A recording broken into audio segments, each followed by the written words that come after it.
Très heureux de vous retrouver dans Législative 360, votre rendez-vous d'information complet sur les élections législatives de 2025 en Côte d'Ivoire. À quelques jours du scrutin de 27 décembre, nous faisons le point sur les préparatifs sur le terrain, les actions des candidats et les initiatives citoyennes.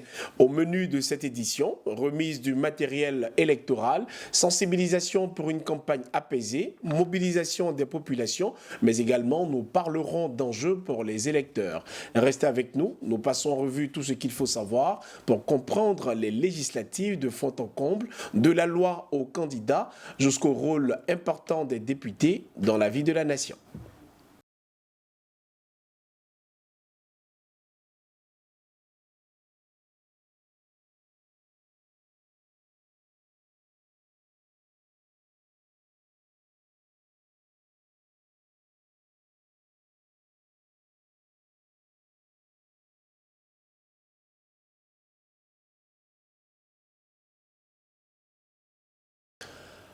À l'approche des élections législatives prévues le 27 décembre prochain, les préparatifs s'intensifient à travers le pays entre remise du matériel électoral, sensibilisation citoyenne et action de terrain des candidats.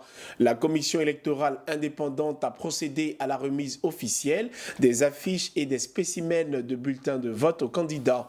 Au total, chaque candidat a reçu 300 affiches et 1000 spécimens de bulletins, marquant ainsi une étape clé dans le processus électoral. À cette occasion, le président de la commission, Ibrahim Koulibaly-Kuibière, a invité les candidats à privilégier une campagne apaisée, fondée sur le respect et la cohésion sociale. Je vous propose de l'écouter. Donc, beaucoup de courage. Allez, vous ne gagnez rien dans les injures. Vous ne gagnez rien à défier l'autorité. Et surtout, vous ne gagnez rien à mettre en mal la cohésion sociale. Quand on dit élection, c'est qu'il y a la paix. Aucun de nos parents ne sortira quand il y a un coup de feu. Il y a un candidat à l'Ouest qui, à l'occasion des élections, il est parti dans une zone où il ne semblait pas être adoubé. Son projet n'était pas adoubé par la population. Il a sorti un calibre 12 et puis il a tiré en l'air.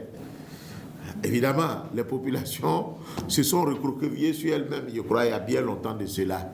Et ça a été une cause qui pouvait justifier l'annulation parce qu'il a fait peur à la population.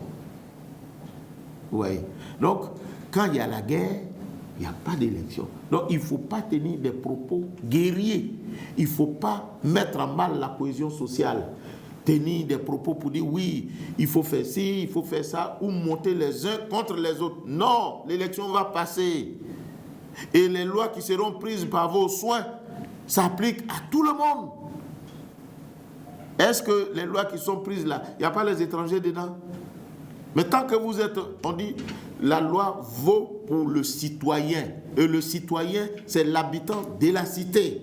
Et l'habitant de la cité n'est pas forcément un national. Il y a du tout là-dedans. Et puis, on ne peut pas vivre seul. Maintenant, si ce n'est pas sur le plan national, c'est souvent sur le plan ethnique. Celui-là ne doit pas être ici. Qui vous a dit ça?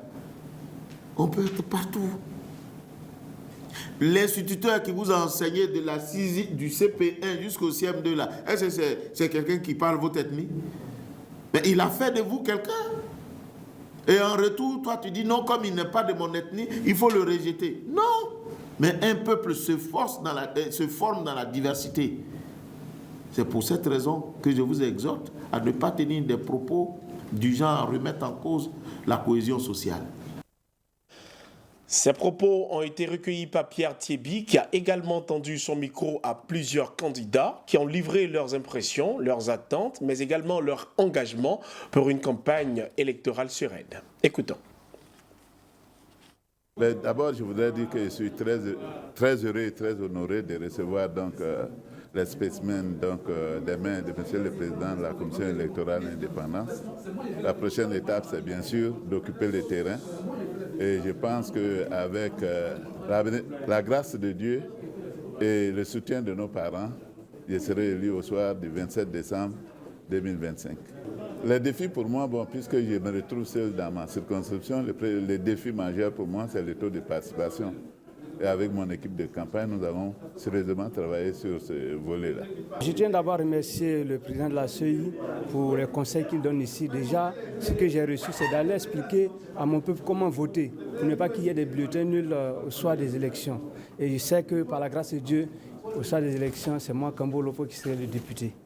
Oui, mais la prochaine étape, c'est de déployer, n'est-ce pas, je veux dire, toute notre équipe sur le terrain pour déjà commencer à montrer, je veux dire, des spécimens aux parents pour qu'ils sachent voter le 27 pour ne pas qu'il y ait assez de bulletins nuls, surtout, comme nous sommes dans une zone rurale. Voilà, et c'est bien sûr que nous apprenons dès le départ nos parents à voter juste, à voter le candidat de leur choix, de sorte à ce que les résultats reflètent, n'est-ce pas, leur volonté populaire. Oh, mais le défi est simple. Voilà, c'est juste vendre notre projet de société. Nous avons des éléments à proposer, n'est-ce pas, à nos parents.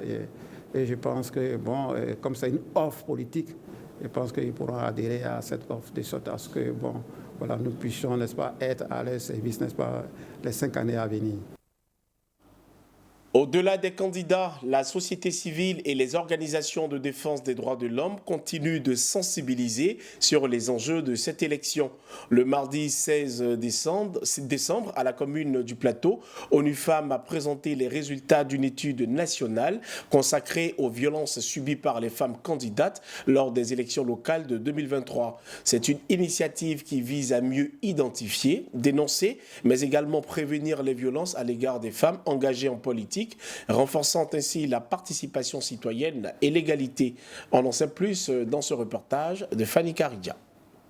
Selon l'étude nationale sur les violences à l'égard des femmes candidates lors des élections locales de 2023, parmi les 657 femmes interrogées, 372, soit 56,62%, ont déclaré avoir subi au moins une forme de violence de la campagne électorale à la période post-électorale.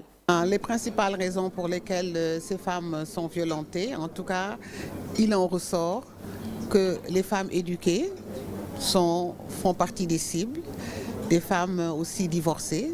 On dirait que c'est peut-être une façon de les sanctionner. Et même les femmes qui ont de l'expérience en politique. Il y a beaucoup de recommandations qui sont ressorties, mais une des principales recommandations est axée sur le cadre légal. Certaines participantes ont également partagé leurs impressions à l'issue de la présentation de cette étude. Ces résultats qui ont été produits par l'ONU Femmes, que nos gouvernants prennent conscience de ce que la femme a sa place dans les sphères de décision et que ces violences-là doivent cesser. Cette étude est formidable. Elle est formidable, elle a été présentée de façon succincte, mais avec des indicateurs très clairs. Au sortir de cette activité, je disais à la représentante présidente de l'ONU Femmes, il serait bien qu'elle se rapproche du CNDH afin qu'ensemble on puisse mettre nos forces et faire le plaidoyer pour un observatoire justement sur les violences faites aux femmes en politique. L'analyse révèle également que les violences économiques, soit 43,84%, et psychologiques, soit 41,70%, sont les plus répandues parmi l'ensemble des candidates enquêtées. Les violences physiques, soit 9,28%, et sexuelles, soit 6,54%, apparaissent moins fréquentes, mais demeurent préoccupantes au regard de leur impact.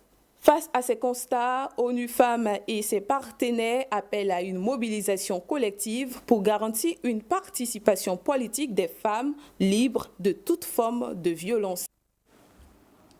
La sensibilisation ne se limite pas aux institutions. La foi et les communautés locales s'impliquent également pour la paix en Côte d'Ivoire.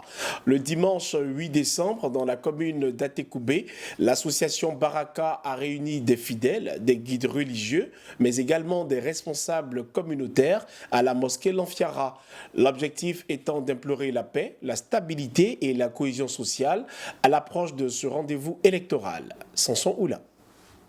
À quelques mois des élections législatives de 2025, l'association Baraka a organisé une grande cérémonie de prière à la mosquée Lanfiara d'Atekoubé.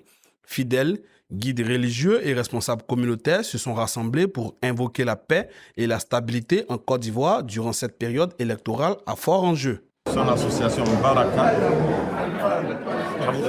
qui est venu solliciter et prier pour la nation tout entière pour que les élections à venir puissent se passer dans la paix, dans la sérénité et dans la cohésion. Et le conseil que nous avons donné à tout le monde, c'est de savoir d'abord, avant tout, que nous sommes tous des frères. Avant les élections, nous sommes des frères et sœurs. Et que, après les élections, nous devons essayer des frères et des sœurs. Dans une atmosphère empreinte de spiritualité, les participants ont élevé des prières pour la préservation de la cohésion sociale, appelant les Ivoiriens à la retenue, au dialogue et au vivre ensemble. L'association Baraka a également rendu hommage au président de la République, saluant son leadership et les efforts entrepris pour le développement du pays. Une prière particulière a été formulée pour lui souhaiter santé, sagesse et clairvoyance dans l'exercice de ses fonctions. Cette journée de prière a été initiée pour dire merci à Dieu. Je suis reconnaissante à ce qu'il a fait pour nous. Nous l'avons imploré avant les élections et il nous a répondu. Donc la reconnaissance est une vertu. Je me devais de venir dire merci. Merci à Dieu, vraiment parce que ces élections-là, tout le monde était inquiet. Voilà, du déroulement de ces élections. Et par la grâce de Dieu, tout s'est bien passé. Je me devais de venir dire merci à Dieu. Nous confions au Seigneur, Allah subhanahu wa ta'ala, que tout se passe dans la paix, la sérénité et la cohésion nationale. L'association Baraka est portée sur la paix, la prière. Et nous confions ces élections législatives au Tout-Puissant. Merci bien. Concernant les élections à venir, Allah subhanahu wa ta'ala de mettre sa main, de mettre sa baraka sur tous nos candidats et d'apaiser le cœur,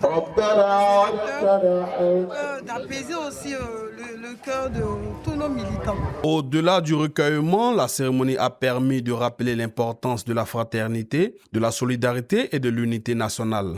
Des valeurs essentielles selon les organisateurs pour garantir des élections apaisées et un avenir harmonieux pour la Côte d'Ivoire. Sur le terrain, les autorités locales s'activent également pour garantir un climat apaisé. Dans la région du Tonkpi, le préfet Soro Fatogoma a rencontré le lundi 15 décembre les différents candidats amants à la salle de conférence de l'IPS Ségrae. Son objectif a été de rappeler les règles de bonne conduite électorale et inviter tous les acteurs à faire preuve de responsabilité pour un scrutin apaisé. Un reportage d'Olivier Dan, notre correspondant régional. Lundi 15 décembre 2025, à la salle des conférences de l'IPS Ségrae, Soro Fatogoma, préfet de la région du Tonkpi, préfet du département de Mans, a initié une rencontre d'échange et d'orientation pour des élections législatives sans violence sur toute l'étendue de sa sphère de gouvernance à l'attention des candidats. Une ambition politique, aussi légitime soit-elle, ne saurait justifier la violence, le désordre et le sang versé.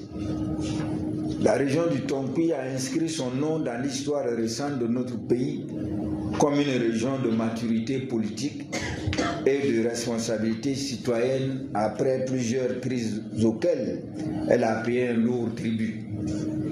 Lors de l'élection présidentielle d'octobre 2025, elle a su démontrer que la compétition politique pouvait se dérouler dans le calme, dans la discipline et dans le respect des règles républicaines.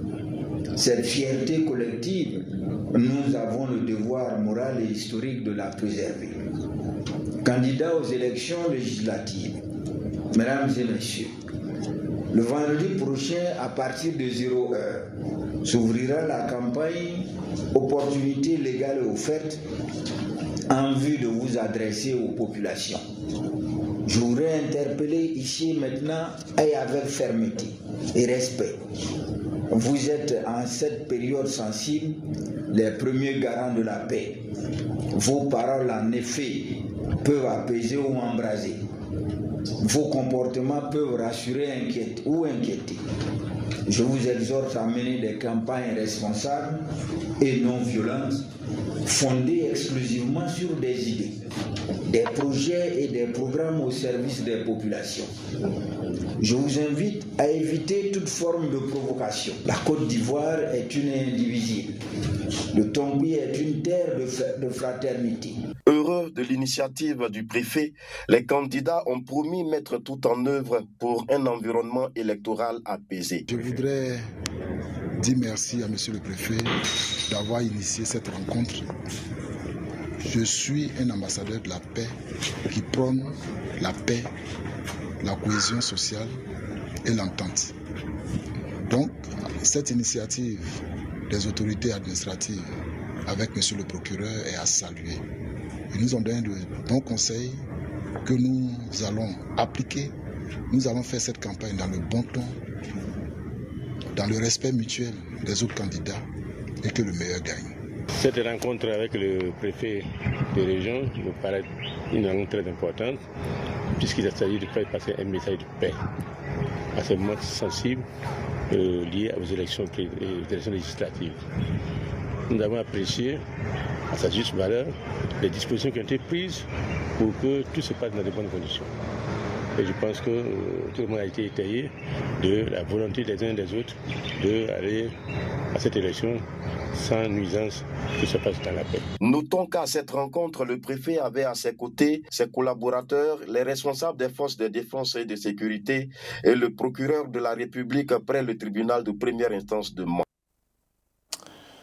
À côté de toutes ces autorités, les candidats eux-mêmes multiplient les initiatives pour toucher les électeurs et consolider leur base. À Tanda, par exemple, Fieni Kevin, président du parti pro-Côte d'Ivoire, mène une tournée de proximité pour mobiliser militants et populations. À travers ses actions de terrain, il pose les jalons d'une campagne axée sur l'écoute et l'engagement citoyen. Le compte-rendu est assuré par Eugène Sailly. Il est commenté par Carmel Yao. À 3 semaines des élections législatives du 27 décembre, le candidat Kevin Fieni intensifie ses activités de terrain dans le Gontougo. Depuis 2 semaines, il parcourt la région à un rythme soutenu pour installer et renforcer les bases du parti pro-Côte d'Ivoire. Plus d'une vingtaine de sous-préfectures et localités ont été visitées. Vraiment, je suis très content parce que d'être adhéré à cette coordination. Je suis très content parce que je veux vraiment un changement au niveau de mon village. Et voilà pourquoi j'ai décidé d'être le président et aider aussi mes jeunes, mes parents aussi du village. Accueillant, et il a ouvert à la population, il a ouvert à toute la population, aux jeunes. Mais vraiment, c'est quelqu'un de bien. Pourquoi on a décidé aujourd'hui, ce matin, de faire la base ici à Tchédio. On est tout le temps ouvert pour l'accompagner partout où il va. Au cours de cette tournée, Fieni Kevin a rencontré chefs traditionnels, leaders communautaires, associations de jeunes et de femmes. Il dit avoir voulu toucher du doigt le quotidien des populations. Il s'agit pour nous d'implanter toujours le parti. Je suis en tournée d'installation des comités de base du Pro-Côte d'Ivoire. Mais en même temps aussi présenter ma candidature à nos parents, à la population, en attendant que les campagnes soient ouvertes pour qu'on revienne leur dire notre motivation. On les exhorte à fuir la cupidité. On leur demande justement aussi de s'aimer bien évidemment et de poser des actions qui vont renforcer la cohésion sociale. Mais surtout, de véhiculer autour d'eux le message de paix, puisque Pro-Côte d'Ivoire, c'est aussi être artisan de paix. Le candidat assure que ses préoccupations guideront ses engagements s'il est élu député. Son équipe annonce que d'autres localités du Gontougo recevront prochainement sa visite lors de la campagne qui s'ouvre le 19 décembre prochain.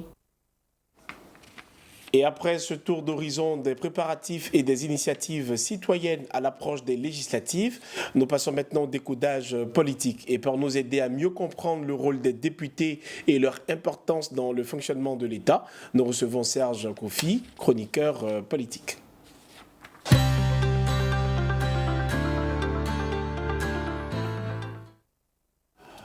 Bonsoir Serge. Bonsoir Daniel. Alors, on parle aujourd'hui du rôle des députés. Concrètement, à quoi sert un député et quelles sont ses missions essentielles dans le fonctionnement de l'État? Alors déjà, il faut commencer par dire que le député joue un rôle essentiel dans le fonctionnement d'un État parce que l'ensemble des députés forment ce qu'on appelle le pouvoir législatif, qui est l'un des piliers importants du fonctionnement de tout État. D'accord. Maintenant, le rôle exact d'un député est défini par les dispositions de la Constitution ivoirienne, notamment en Côte d'Ivoire, l'article 93 de la Constitution ivoirienne, qui clarifie en fait le rôle du député. Et quand on lit ces dispositions-là, il faut dire que le député en Côte d'Ivoire a essentiellement deux missions.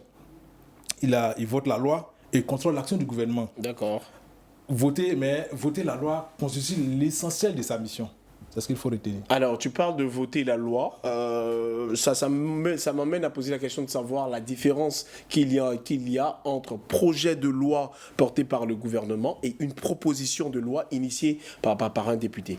Bon, la réponse même à cette question se trouve dans la question, que je vais lui poser. Parce que l'initiative de la loi appartient concurremment aux deux, c'est-à-dire au gouvernement qui représente le pouvoir exécutif et puis au Parlement qui représente le pouvoir législatif.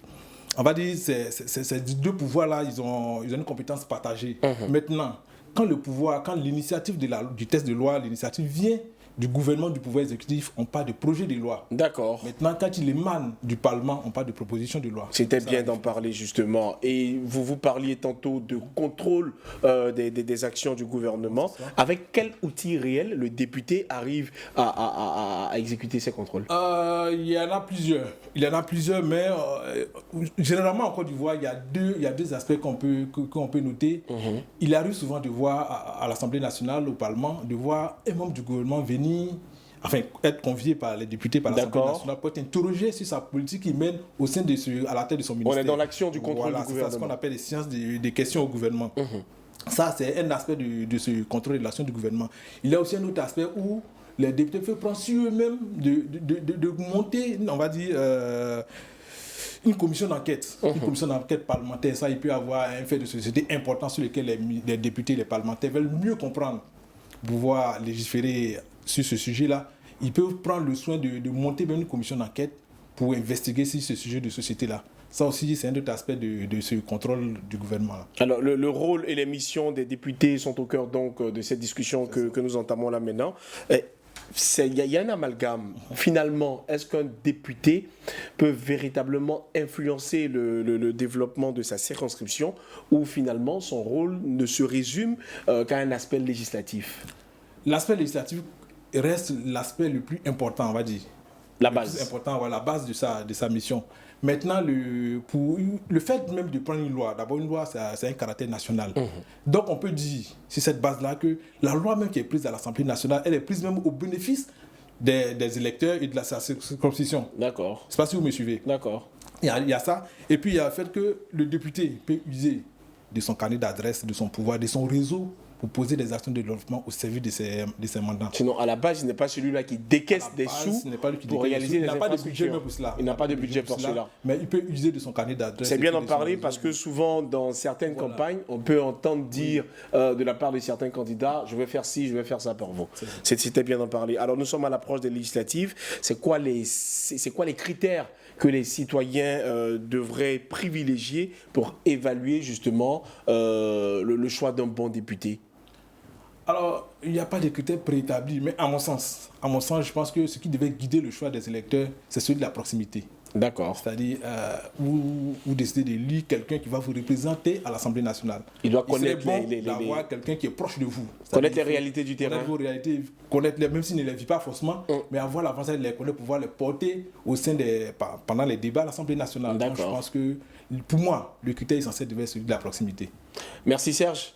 On vous retrouve demain donc pour aborder une autre question autour des législatives. Parfait. Mesdames et messieurs, nous allons terminer cette édition, mais nous prenons le temps de vous rappeler que les élections législatives en Côte d'Ivoire sont fixées au samedi 27 décembre 2025, avant l'expiration du mandat de l'actuelle Assemblée nationale, prévue pour le 31 décembre. La campagne électorale se tiendra du 19 au 26 décembre à minuit, tandis que les résultats seront proclamés entre le 28 et le 30 décembre, avant la phase de contentieux électoral fixée au 5 janvier 2026 devant le Conseil constitutionnel. Merci de nous avoir suivis. On se dit à demain.